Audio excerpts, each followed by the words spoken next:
What's up, friends? So, if you can't tell by the title, I'm reading Gideon the Ninth.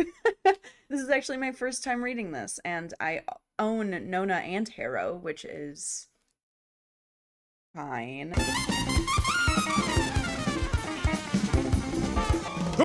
But I didn't think I was going to get back to this. And also, I'm tabbing, which is something completely new to me. I actually use my tabs as my bookmark, and I have a ton of them, and I have never tabbed in my life. So we're just kind of rolling with it, I guess. But I have a coworker that just started reading it, and all of my other coworkers have read it, and they were essentially like, "You need to read this. You need to read it." So I started reading it again. The first time I started reading it, I was about 30 pages in, and I wasn't sure how to feel about it. I basically was like, nah, this isn't for me. Her prose it's very whiplashy at times.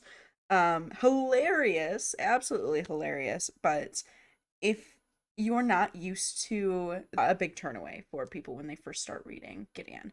But once I hit about 60 pages in and actually figured out what the whole premise is, I sunk into it. I'm still only 168 pages in, but if you want to know what my tabs are, green is funny. Pink is things I should probably remember, and then blue is what the fuck is going on. And I have friends that have said that when I read Nona, everything is gonna be blue, and I'm a little worried, but we're gonna roll with it. So I am going to continue reading this. I am about halfway through, almost halfway through, and stuff has been going down. If you don't want spoilers, don't continue past this point.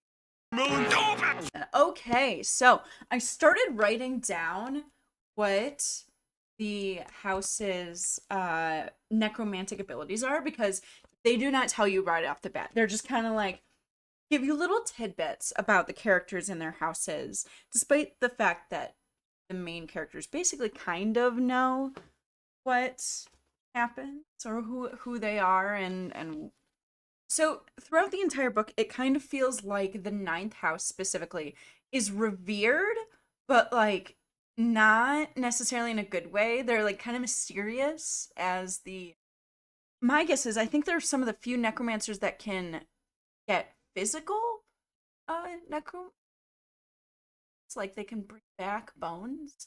They're very tied to bones, and that kind of makes them be like the goth kids. I guess I don't know. I started thinking of them as like houses in an anime or something like that, or like flicks in an anime, and I don't know why, but it's kind of helped me grasp what everything is. It at first I thought it was going to be like Hunger Games, where everyone was against each other, but it seems like they want to work together.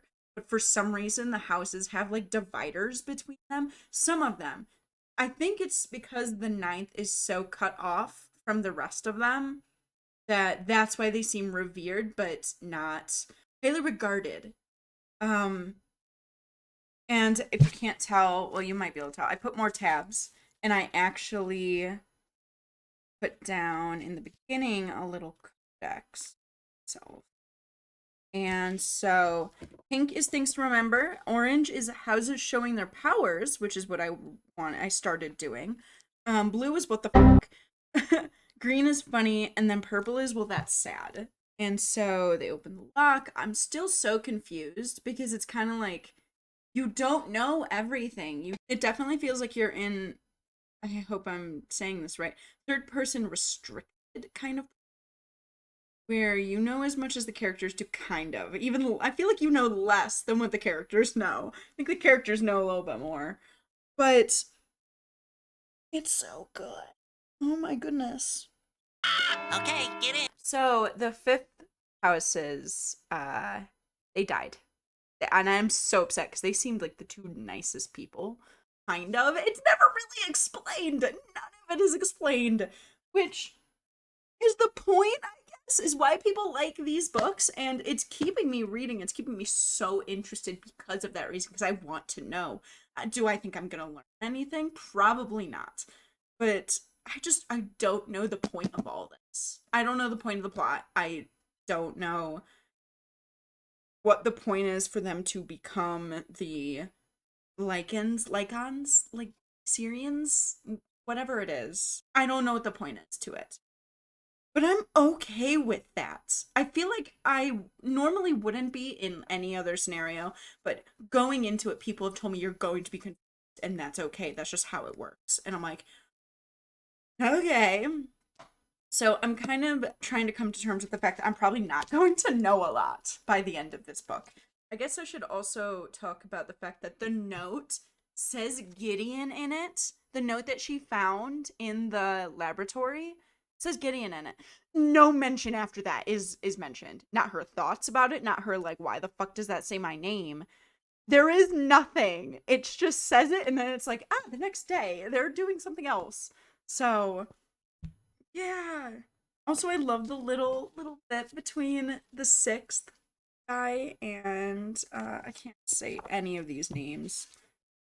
Dulcinea? Yes, Dulcinea. I like Dulcinea the most. Uh between her and Palamedes. That whole like little interaction was so cute. I really hope I ended up tabbing it. I think I did, but I think I tabbed it under pink because this was before Magnus died, so I didn't have the sad tabs yet. I think the next main thing that happened was Harrow started sapping Gideon's life when trying to get through that second test, which is wild. That entire 2 pages of description is beautiful because while it doesn't repeat things about what she's feeling, it progresses and it's so amazing. It was also the first time that you see Harrow actually caring about Gideon and caring what happens to her, so it is really, really fun to see and see how Gideon is processing all of that because this is someone who her entire life they've hated each other. So yeah. I have a lot of different things. Oh, how they apparently found someone in the incinerator and that person died previous to them showing up, apparently. I don't know if I truly believe it. It's going down. Basically. There's a lot. It's starting to get a lot more heartfelt, which is what I was hoping for. I finally put another pink tab after a while. So Harrow was starting to try and think about why these tests are a thing and why they're there in the first place because it's still not apparent, which is wild that I'm halfway through this book and we still don't know what the is going on. But I love it. So she says, I don't have that luxury. I need to become a lictor now before, and she stops. So there's a whole other part to Harrow that we don't know. And Gideon doesn't really think about it too much. It's not really, we don't really see Gideon's thoughts as much more than her reactions to things in the moment, and then it's gone. There is no many paragraphs thinking about what's going on. That's comparing to someone like Brandon Sanderson, who has entire pages of how the characters are feeling about certain things. This, it's very flash, and then they move on because they don't have any other choice. It's amazing storytelling. I am loving it. We see a bit more of what the different houses do. This one talks about how the 8th breeds batteries because that's how their necromantic abilities are, which is so cool. I'm glad that we're starting to get to see more and more of that. Oh yeah, they finally came to the realization that they can fight each other for the keys. When I think they should be working together personally, but I don't know why. I think it's mainly just because I don't want to see conflict between 2 characters that I really enjoy because that's just how I am. But literally someone asked, like, by natural law, we have to count murder and stealing and stuff like that. They asked teacher if there was anything stopping them from doing that, and he's like, no, there's not. I just want to know Teacher's part in all of this. His real part, because it feels like he knows more than he's letting on. I don't know. I originally thought that he was actually going to be the Emperor. Which who fucking knows at this point? We're gonna find out. But that was my original hypothesis. It's kind of dying away by now because I don't know. He just seems like a priest. My guess is that the sixth house kind of has like a scientific backing because of its necromantic abilities. So its necromantic abilities would be based on science and what has touched things, is what he's kind of laying down. How much would you do for Lady Septimus? And Gideon's like, she's been kind to me. What's your interest in Lady Septimus? And she's like, she's been kind to me. And there's so much unspoken there. That I love having interactions like that with characters. Like, it's so real. Especially in the situation that they're in. And so I went a while before after that not putting any tabs down. I think I've just been trying to pay attention to things. And I'm right when the sixth is being challenged by the third. So after the sixth beat the second, which is wild for people that are supposed to be the soldiers, were beat by the sixth.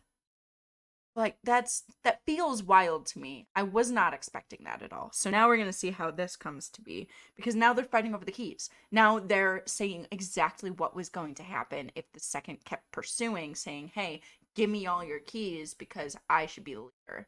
I've come for your pickle. Oh, I didn't sit down for very long to read, but, Gideon, Isaac, and Jean-Mary went down into depths, and I just got to the part where Gideon wakes up, sees her staked to the bed, and I gotta say, like, something was telling me this can't end well, despite it being like, okay, safe, like, they're in a room that no one else can get into. Well, that was bullshit.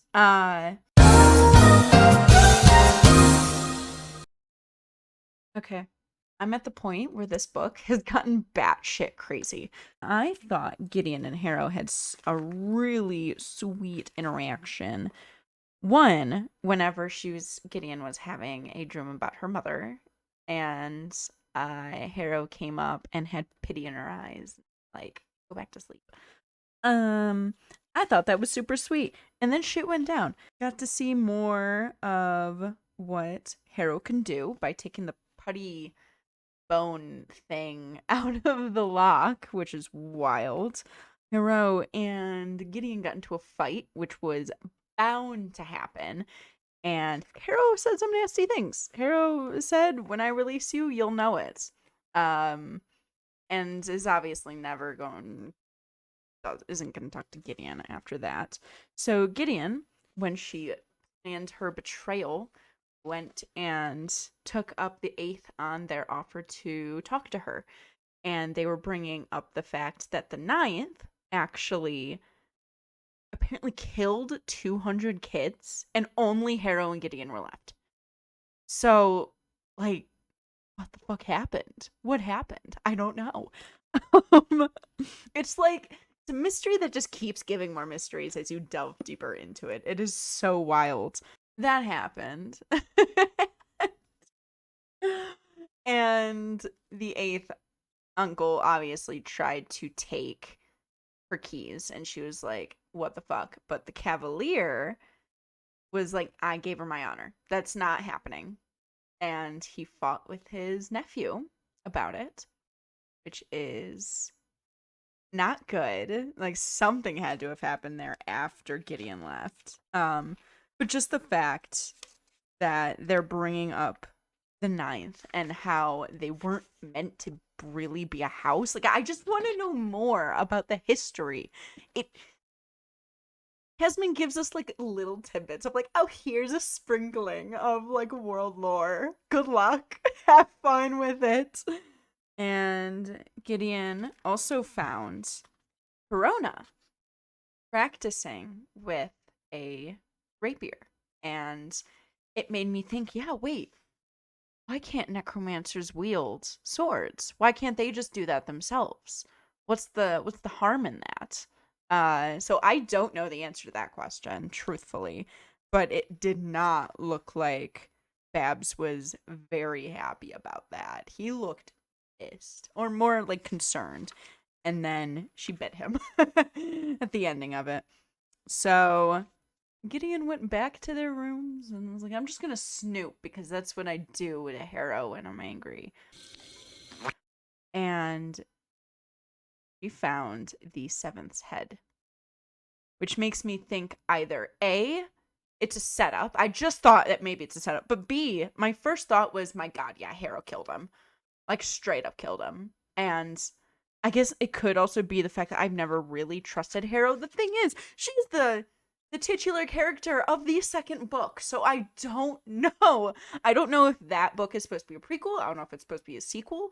I don't know. So I'm not really sure what to expect after this point, because it just feels like it's getting crazier and crazier, and I have probably about 100 pages left. Anyone who's probably read this book and is like watching this is probably like, I love this. I'm also texting my coworkers. None of them have answered back, one of which is at a Taylor Swift concert, so I completely understand. But I know that they were really excited to see my thoughts on it and see like how batshit crazy this makes me, knowing that I don't know anything, and it's not necessarily confusing by this point in the story. Like, you kind of get the gist of how necromancy works with the different houses, all of what is at stake here. There's still so much that you're left in the dark with, like why lectorhood is a big deal, like how they're gonna get there, what the whole point is, and you just don't know. With this emperor that apparently sent messages, even though this emperor has been dead. Well, dead. They're necromancers. I mean, come on. I don't know. I love that I'm in the dark with so much of this, but with 100 pages left, you start to get worried that not everything is going to be explained. It's less confusing now, and just more like you're riding the flow of it, which is really, really nice. I like that part. So I'll get back to you when something else crazy happens. It hasn't even been 5 minutes. And now I'm come face to face with the fact that Gideon actually killed the Reverend Father and Mother. So what the fuck? So last we knew, there was the head of the seventh in the closet, and I was guessing it was Harrow. It was not Harrow. It was he was dead the entire time. So there's that, and they just kind of were like, well, he was dead. Harrow takes Gideon down to the saltwater pool. I don't remember exactly why at this point, other than something like they can't say the truth without being in the saltwater pool, or whatever the truth is. I don't know what truth would be, but they were in the saltwater pool. Very, very sweet scene, truthfully. I loved it so much. And she was basically like, yeah, my parents died and I helped them because I opened the tomb, which has the Emperor's worst enemy in there, who ends up being a girl. And something tells me it could be Nona, but I don't know. So I'm just hypothesizing here because I know nothing about the rest of the series. It could be Nona. I think it could be Nona, because Nona is the only one on the cover that does not have the skeleton face. Oh, and the fact that the kids died because Harrow needed to be born, which is apparently a necromantic sin to cause, and then everyone hated Gideon because Gideon didn't die. And we don't know why Gideon didn't die. She just didn't die. So, holy shit. That entire chapter was like a whirlwind of just information. So, I'm very thankful for that because a lot more was revealed. We still don't know why they're there or who's killing all of them, but we're gonna find out. I am loving it. I really hope I finish it tonight. 2,000 years later. I don't know if y'all can tell by the tiredness in my eyes, or the fact that I look kind of disheveled, or my makeup is like half gone. I finished Gideon the Ninth, and oh my God, it was so much better than I thought it was going to be. But the thing is, I didn't expect it to end like that. So I'm really upset.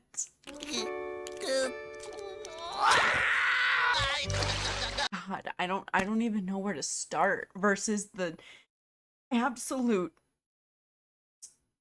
shit that happens in it.